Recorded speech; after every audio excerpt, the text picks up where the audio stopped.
আপনি যদি আমাকে বিশ্বাস না করেন, আমি আপনাকে যে 100% বিশ্বাস করবো, এটা কে বলেছে আপনাকে? জামাতের চেয়ে বিএনপির বিরুদ্ধে প্রতিপক্ষের অভিযোগটা বেশি। আমার কাছে এখন সবকিছু দুধ ভাত মনে হয়, যে যাহা বাউন্ন তাহাই 53। বিএনপির পক্ষ থেকে একটা বারবার অভিযোগ ছিল প্রশাসন, বিশেষ 5 আগস্ট পরে প্রশাসন জামায়াতের দখলে, এখন কাদের দখলে? দেখেন, বিএনপি যে অভিযোগটা করেছিল, যেভাবে করেছিল, ওটা ওই জায়গাতেই ওই অবস্থায় আছে। আওয়ামী লীগ তো জাকিয়ে আছে।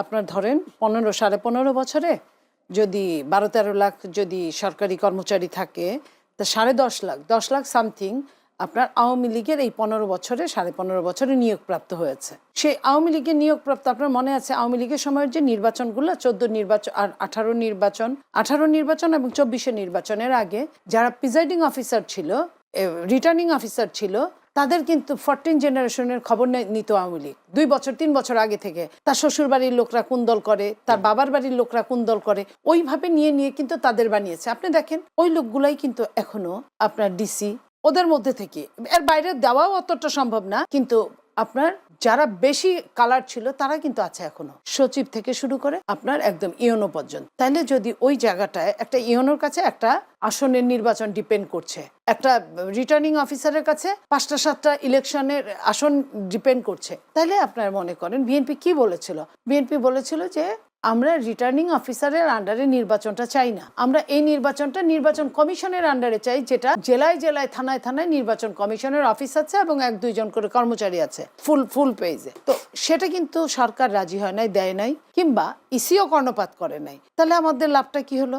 এখন আপনি জামাত আছে না বিএনপি আছে, এই প্রশ্নটা কিন্তু এই মুহূর্তের জন্য অবান্তর। এখন এই প্রশ্নটা বান্তর, যে প্রশ্নটা যে ফ্যাসিস্টের যদি আপনার ছায়াটা থাকে, তাহলে সবার জন্য কিন্তু দুঃসময়। আমি বুঝতে পেরেছি, কথা পরিষ্কার। একটা প্রশ্ন, সেটি হচ্ছে বিএনপির বিরুদ্ধে একটা অভিযোগ বারবার, আবার কালকে টকশোতেও অনেকে করেছে, বিএনপি যে গণভোট হতে যাচ্ছে, গণভোটের কোন পক্ষে আসলে, হাতে নাকি নাতে? বিএনপি কাউকে কিছুই বলে নাই।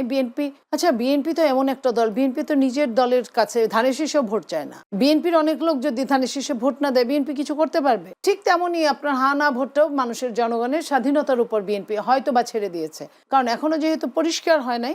আমি এটাই মনে করি। আরেকটা জায়গায় কোন জিনিসটা পরিষ্কার হয়নি, মানে ইয়েস নো কিছুই বলে নাই, বরং বিএনপির মহাসচিব বলেছেন আমরা তো নিষেধ করি নাই। তার মানে কি, নিষেধ যেহেতু করেন নাই, তাদের মৌনতা আছে তাদের।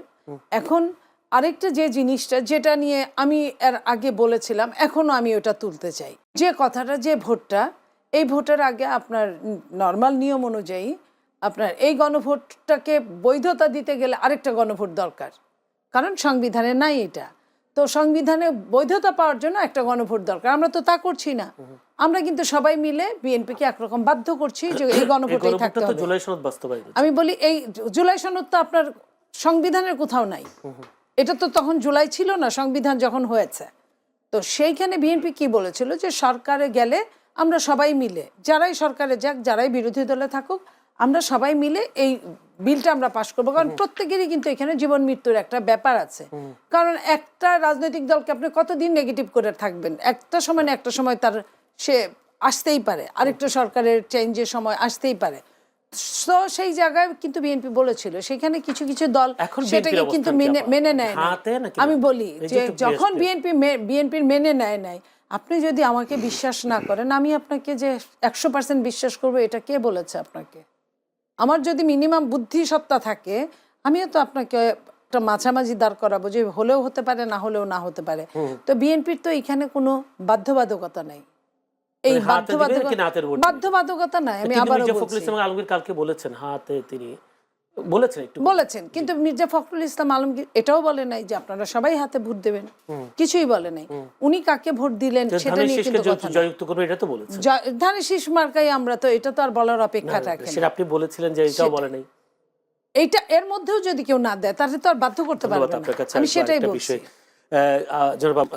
একটা প্রশ্ন বারবার আসছে, গণভোট যেহেতু হা নার বিষয় আছে, হাতে ভোট দিলে আসলে সংবিধান কি ঠিক হয়ে যাবে, বা সংবিধানের কি পরিবর্তন আসতে পারে বলে মনে হয়? আপনাকে ধন্যবাদ। এখানে একটা বিষয় হচ্ছে যে হা এবং না, এখানে সংবিধানের চেয়ে গুরুত্বপূর্ণ বিষয়টা হচ্ছে যে জুলাই যে আন্দোলনটা হলো, সেই আন্দোলনটাকে যদি আপনি বৈধতা দিতে চান, এই আন্দোলনে যারা ছিলেন তাদেরকে যে আগামীতে আপনি পুরস্কৃত করতে চান, তাদেরকে রক্ষা করতে চান, জুলাই আন্দোলনকে রক্ষা করতে চান, সেক্ষেত্রে হা না ভোটটা অত্যন্ত জরুরি।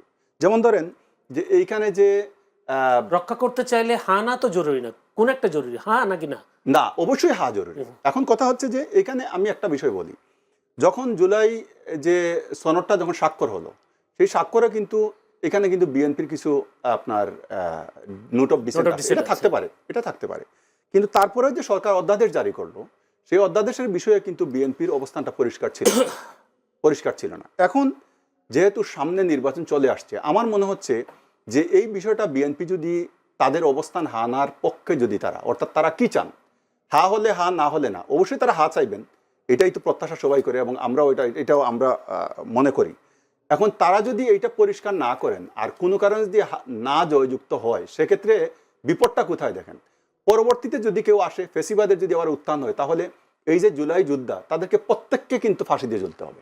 সুতরাং এই বিএনপি বাদ যাবে না, কেউ যাবে না বাদ। এইখান থেকে আপনি বিএনপি না, শুধু তো আপনি আমিও বাদ যাব না, অন্যরা তো বাদ যাবে না যারা আন্দোলন করেছে জুলাই অভ্যুত্থানের সময়। বরং বিএনপি আরো বেশি সেখানে ক্ষতিগ্রস্ত কেন হবে? দেশ জুড়ে বিএনপি যা করেছে, যতটুকুই করুক, তারা তাদের প্রতিপক্ষ আওয়ামী লীগ আছে, এই প্রতিপক্ষের ক্ষেত্রে জামাতের চেয়ে বিএনপির বিরুদ্ধে প্রতিপক্ষের অভিযোগটা বেশি। সুতরাং তার মানে কি, তারা বলতে চায় যে জামাতের চেয়ে বিএনপির দ্বারা তারা বেশি ক্ষতিগ্রস্ত হয়েছে সরকার পরিবর্তনের পরে। যদি সেটা হয়, তাহলে আপনি কাকে আগে ধরবেন, যার দ্বারা বেশি ক্ষতিগ্রস্ত হয়েছেন তাকে, নাকি যার দ্বারা কম তাকে? সুতরাং এইটা যদি জয়যুক্ত না হয়, আমাদের জন্য যে কত বড় বিপদ হবে, এই দেশ গুরুস্থান হবে, সুজা হিসাব শেষ।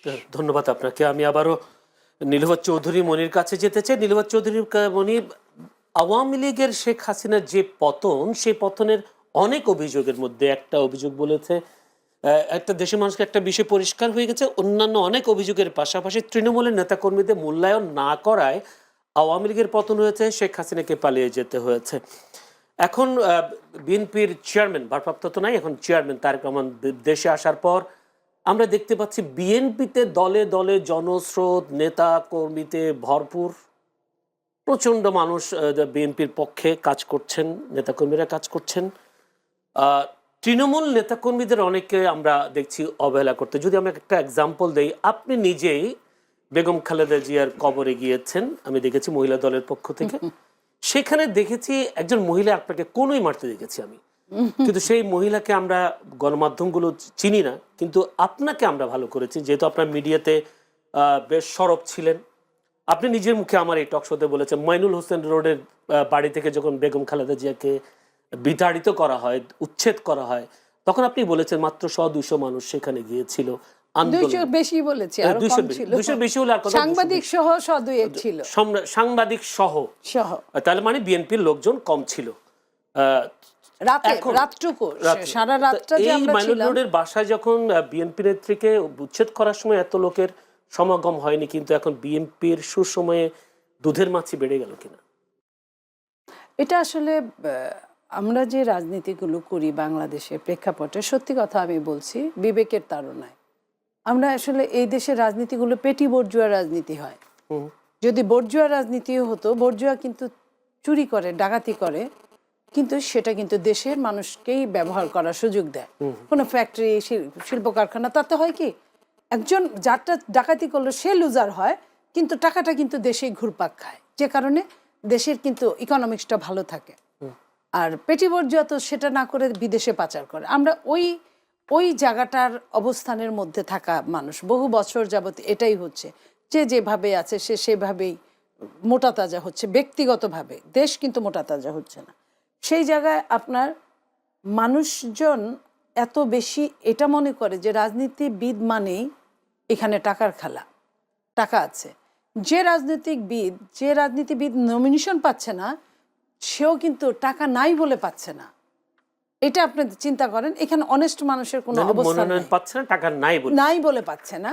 আর যে টাকার জন্য না পাচ্ছে, সেও কিন্তু টাকার জন্য কিন্তু সে ভালো মানুষ থাকছে না, তাকে আরো টাকা চাই।